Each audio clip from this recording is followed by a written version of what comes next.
(2000년대) 한 중반까지 이제 모기지 시장이 형성되고 발달을 해 오는데요. 그러다가 2차 세계 대전을 겪고 난 다음에 좀 더 이제 다양한 변화가 생깁니다. 그러니까 54 년에는 주택법이 개정되면서 페니메이의 이제 기능이 좀 달라집니다. 근데 기능보다 더 중요한 거는 이게 순수하게 이제 정부가 소유하는 기관이었는데 민간과 정부가 공동으로 소유하는 형태로 모습이 바뀝니다. 이건 뒤에서 좀 더 얘기를 할 거고요. 그리고 65 년에는 주택도시개발법 하우징 앤 얼번 디벨롭먼트 액트라는 게 생깁니다. 네, 그러면서 중앙 부처로 이제 HUD 주택도시개발부라는 게 생깁니다. 요 HUD라는 부처는 이제 지금도 있고요. 요게 우리나라로 치면 국토교통부 같은 데입니다. 중앙에서 주택과 도시를 관장하는 부처 이름이 이제 HUD고요. 그러니 자동으로 HUD가 생겼으니까 FH는 이제 HUD가 감독을 하게 되겠죠. HUD 산하의 하나의 청이라고 보시면 되겠습니다. 68 년에 주택도시개발법이 또 조정이 되면서 HUD 산하에 이 페니메이 말고 지니메이라는 걸 또 하나 만듭니다. 요거는 뭐 GNMA라고 이제 약자로 보통 많이 적는데 요 지니메이를 설립을 해 가지고 유동화하는 업무와 함께 뭐 다양한 업무들을 맡도록 하는데요. 그래서 이제 페니메이와 지니메이의 업무의 성격이 조금 갈라지는데 FHA가 보증한 그러니까 정부 보증 모기지 가지고 MBS 발행하는 그런 업무를 지니메이가 담당을 이제 하게 됩니다.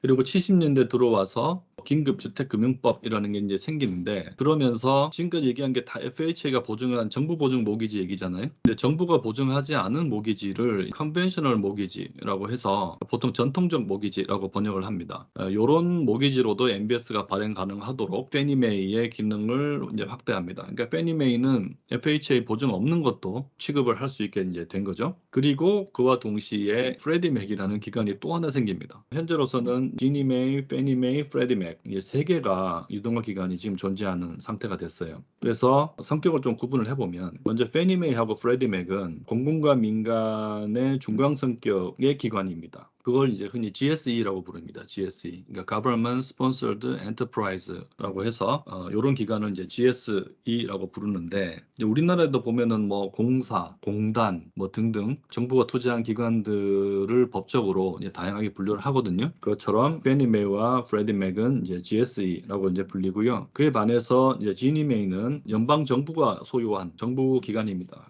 순수하게 정부가 소유한 기관을 FOC라고 부릅니다. 이게 Federally Owned Company라고 하는데요. 지니메이는 그래서 신분이 조금 다릅니다. 그리고 역할은 지니메이는 FHA 보증 모기지 주로 취급하고 페니메이와 프레디맥은 정부 보증 없는 컨벤셔널 모기지 주로 취급합니다. 이걸 하나 더 만들어서 두 개로 만든 이유는 시장에서 서로 건전하게 경쟁하라라는 뜻입니다. 그래서 두 개의 기관이 모기지 유동화와 관련해서 서로 경쟁적으로 시장에서 활동을 하고 있습니다. 이 두 기관이 이후에 이제 글로벌 금융위기가 왔을 때 모기지 부도가 많이 나면서 거의 망할 뻔했던 그런 이제 역사도 있습니다. 그리고 지니메이는 정부 보증 모기지를 조건 없이 매입합니다. 그러니까 사실 정부 보증이 들어갈 때 이미 이제 조건을 따져 들어가기 때문에 조건 없이 매입하는데 페니메이와 프레디맥은 컨벤셔널 모기지 중에서 일정한 요건을 갖춘 것만 매입합니다. 그러니까 MBS를 발행하기에 적당한 것 그러니까 만기도 길고 원리금 뭐 상환의 스케줄도 좀 그 MBS 발행하는 데 맞고 하는 그런 어떤 요건을 갖춘 모기지만 취급을 하는데 이런 요건을 갖춘 모기지를 적격 대출이라고 부릅니다. conforming loan이라고 하는데요. 요 용어를 이제 국내에서도 가져와서 이제 쓰고 있습니다. 적격 대출이라는 용어는 기억을 하실 필요가 있습니다. 2차 세계대전 끝나고 60년대, 70년대, 한 80년대 이르기까지 그 방금 봤던 그 시스템, 모기지와 관련해서도 여러 가지 변화가 있었고 그것을 유동화하는 2차 시장에서도 여러 정부 기관이 이제 세틀이 되고 합니다. 그래서 지금 우리가 보고 있는 미국의 모기지와 MBS 시스템이 이제 그 시기에 다 구축이 되는데요. 이제 그러고 나서 80년대에 또 미국의 큰 금융위기가 한번 옵니다. 흔히 이제 SNL 사태라고 부르는데요. 미국이 이제 70년대 오일 쇼크를 겪고 80년대 굉장히 그 높은 물가, 고금리의 상태가 지속되거든요. 이제 그러면서 금융과 관련된 규제를 상당히 많이 완화를 합니다. 이제 모기지와 관련된 규제 완화도 많이 이루어지고요. 이제 그러다가 80년대 후반에 모기지를 주로 취급했던 SNL들이 상당히 많은 부실이 발생을 합니다. 그리고 SNL은 또 부실이 생기면은 사실 대응하기가 좀 쉽지 않은 게 일단 예금은 다 단기잖아요. 짧은 만기를 가지고 사람들이 막 예금을 하고 자기들이 예금 찾고 싶으면은 이제 중도의 해지에서도 찾고 뭐 이렇게 하는데 모기지는 이제 만기가 상당히 길어졌잖아요. SNL 입장에서는 단기의 자금을 조달해서 굉장히 장기로 운영을 해야 되는 이제 그런 입장에 있는데 이때 이제 대출에서 부실이 많이 생기면 SNL은 계속 영업을 유지하기가 쉽지 않아지는 거죠. 그러면서 80년대 후반부터 SNL이 엄청나게 많이 이제 파산을 합니다. 그러니까 전국에 이제 수천 개의 이제 SNL이 있었는데 그 SNL은 지역에서 활동하는 거니까 미국 전체로 보면 개수가 많을 거잖아요. 그 중에 뭐 상당수가 80년대부터 한 90년 한 중반까지 이 그 SNL 사태 이어지기 때문에 저 사태로 인해서 몇 퍼센트가 망했다. 뭐 이렇게 얘기하기는 쉽지 않은데 뭐 3분의 1에서 뭐 절반이 넘는 것까지 이제 얘기하는 사람들이 있습니다. 상당히 많은 SNL이 파산을 했고 SNL이 파산하면은 거기에 대해서 예금 보험을 해준 FSLIC가 예금자들한테 그 보험금을 지급해야 되잖아요. 그 예금을 돌려주는 거죠. 그런 걸 해야 되니까 그 양이 늘어나다 보니까 이제 FSLIC까지 파산할 지경에 이제 이르게 됩니다. 요거를 우리가 이제 SNL 크라이시스라고 부르는데 요걸로 인해서 여기 대응하기 위해서 이제 89년에 피레아라는 줄여서 이제 피레아라고 많이 부르는데 금융시장을 안정화시키기 위한 법이 이제 또 하나 생깁니다. 그러면서 기존에 이제 모기지 금융기관, SNL 같은 것에 뭐 관리 감독 기능을 하던 중앙은행 비슷한 역할을 했던 이제 FHLBB, 그 다음에 보험, 예금자 보험을 제공했던 SLIC, 뭐 이런 것들을 다 폐지하고 연방주택금융위원회, 그러니까 FHFB라는 것을 이제 설립을 해서 여기서 이제 관리 감독을 하게 합니다. 그래서 FHFB는 이제 지금까지 이어지고 있는 모기지 관련된 중앙의 관리 감독 기관이다. 이제 이렇게 기억을 하시면 되겠습니다. 그리고 요 예금자 보험 기능도 원래 이제 모든 은행을 다 포괄하는 FDIC한테 이제 넘깁니다. 그리고 드리프트의 부실을 신속하게 처리하기 위해서 RTC라고 정리신탁공사라는 것도 설립을 합니다. 이게 이제 우리나라로 치면은 캠코 자산관리공사 같은 이제 역할을 하는 거죠. 부실 금융기관들의 부실 채권과 그 금융기관 처리하는 일들을 합니다. 이러면서 많은 SNL이 다 파산을 하고요. 그리고 살아남은 SNL도 상업은행들이 상당수 인수를 합니다. 그러면서 이제 모기지 대출의 1차 시장의 구성이 기존 SNL에서 지금의 상업은행으로 이렇게 쭉 이제 이동을 하게 됩니다. 이런 변화가 이제 8, 90년대에 있었고요. 그래서 지금은 이제 모기지를 처음 취급하는 그 오리지네이션 한다고 그러는데 모기지 오리지네이션 하는 이제 금융기관이 상업은행들이 상당히 큰 비중을 차지하고 있습니다. 그리고 이제 마지막으로 2000년대 들어와서 또 글로벌 금융위기가 한번 있었죠. 이게 이제 20세기 말에 1990년대에 이제 미국이 이제 IT 이제 버블이 생기면서 상당히 호황을 누리게 되고 그 과정에서 99년에 그램 리치 브라일리 법이 또 생깁니다. 이게 금융 규제를 파격적으로 완화한 그런 이제 법인데 이제 앞에서 그래서 그 글래스 스티글 법이라는 이름을 좀 기억하라고 했잖아요. 근데 그 법이 이제 은행들의 상업은행과 투자은행 기능을 분리한 법인데 이 그램 리치 브라일리 법이 그 구분을 없앱니다. 그래서 이제 은행들이 상업은행도 투자은행 업무를 좀 하고 투자은행도 뭐 상업은행 업무를 하고 이렇게 서로 업무도 좀 벽도 좀 허물어지고요.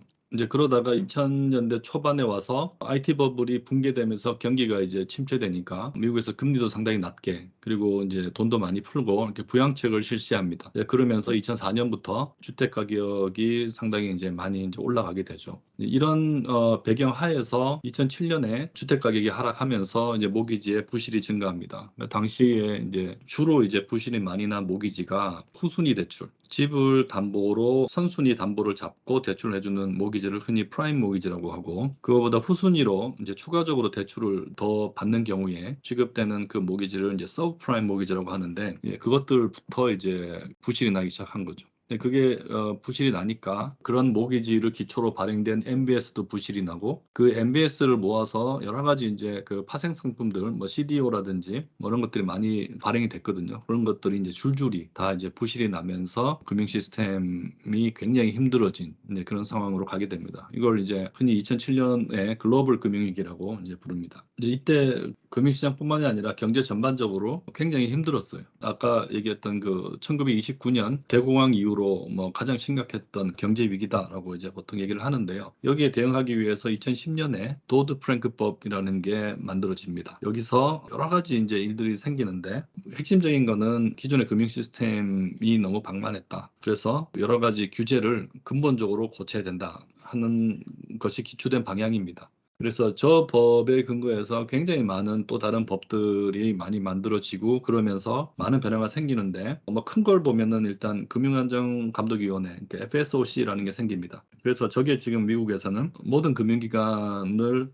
총괄해서 감독하는 그런 기구라고 할 수 있습니다. 저 FSOC가 우리나라로 치면은 금융위원회 같은 그런 기능을 한다고 볼 수가 있고요. 그리고 아까 설명을 이제 짧게 하고 넘어갔는데 그 대출 기관에 대한 관리 감독을 하는 기관으로서 이제 OTS를 설립을 했었는데 뭐 요것도 폐지하고 FDIC하고 뭐 OCC 뭐 이런 기관으로 관리 감독의 책임을 넘겼다 내용들이 있습니다. 그래서 이제 뭐 이런 것들을 다 외울 필요는 없지만 현재에 유지되고 있는 기관들이나 시스템들은 이제 자꾸 이제 모기지나 MBS를 보다 보면은 이제 익숙해지는데요. 이제 간혹 과거에 있었던 그리고 지금은 사라진 뭐 그런 기관이나 어떤 제도들의 이름이 이제 한 번씩 튀어나오면 이게 뭐지? 하고 이제 잘 못 알아듣는 그런 경우가 좀 생길 수 있어요. 근데 그럴 때 방금 설명한 그 간단한 히스토리 정도를 좀 맥락을 이해를 하고 있으면 뭐 여러 가지를 알아듣는데 훨씬 쉽습니다. 그래서 오늘 강의의 이제 핵심 내용인 이제 모기지나 MBS하고 관련된 내용을 현재 있는 것만 간단하게 정리를 한번 해보면 이제 이렇습니다. 아까 이제 모기지와 관련해서는 모기지를 실행하는 기관, 그 1차 시장이 있고, 그리고 요거 가지고 이제 유동화하는 이제 2차 시장이 있죠. 여기에 참여하는 이제 기관들을 보면 이제 모기지를 취급하는 뱅크, 지금은 이제 커머셜 뱅크의 비중이 상당히 높아졌다고 얘기를 했습니다. 그리고 이거 가지고 MBS를 발행하면 사는 그런 기관들은 굉장히 다양합니다. 대부분 기관 투자들이 이제 MBS를 선호하거든요. 이런 이제 민간 부문의 시장이 있고요. 아까도 얘기했듯이 모기지나 MBS 시장에는 정부가 많이 관여를 하는데 관여하는 정부 기관들을 좀 정리를 해보면 첫 번째는 말 그대로 이제 중앙 정부가 있습니다. government. 주택이나 도시와 관련된 업무를 총괄하는 데가 이제 허드라고 그랬죠. 허드는 모기지뿐만이 아니고 뭐 주택을 건설하고 도시를 개발하고 하는 일들을 이제 총괄합니다. 이 허드라는 우리나라로 치면 국토교통부 같은 이 기관의 산하에 모기지뿐만이 아니고 이제 주택 정책을 포괄적으로 다루는 이제 FHA라는 기관이 있고요. 이 기관은 모기지와 관련해서는 이제 모기지 보험을 제공하는 그런 역할을 하고 있습니다. 요 1차 시장하고 주로 연관이 되는 거죠. 그리고 이 FH가 모기지 보험을 제공하면 그 모기지들을 모아가지고 MBS 발행하는 그런 일은 지니메이가 하고 있습니다. 지니메이는 FOC라고 그랬죠. 정부가 순수하게 소유하고 있는. 그래서 자기가 또 MBS라는 유동화 증권을 보증하기도 하고 이제 그러면서 MBS 발행을 합니다. 그리고 이렇게 FHA가 보증하지 않은 컨벤셔널 모기지는 이제 GSE에 해당하는 페니메이하고 프레디맥이 상호 경쟁하면서 MBS를 발행하고 있습니다. 그리고 얘들을 관리 감독하는 지금 중앙의 이제 기관은 FHFA죠. 이렇게 시장이 구성돼 있다. 이렇게 이해를 하시면 되겠습니다. 우리나라로 오면은 허드 같은 기관이 이제 국토교통부에 해당하고요. 그리고 모기지의 보험을 제공하는 기관으로서는 이제 주택도시기금도 있고 한국주택금융공사도 있고 그렇습니다. 그리고 그중에서 한국주택금융공사가 지니메이 와 같이 보증받은 채권을 유동화하는 역할을 하고 있고요. 한편으로는 이제 페니맥이나 프레디맥과 같은 이런 컨벤셔널 모기지 중에서도 적격 대출 모아서 유동화하는 역할을 또 하고 있습니다. 기관의 수가 우리는 좀 더 간단하죠. 그래서 실제로는 유동화 역할을 하는 정부가 관여한 기관은 HF라고 흔히 부르는 한국주택금융공사가 유일합니다.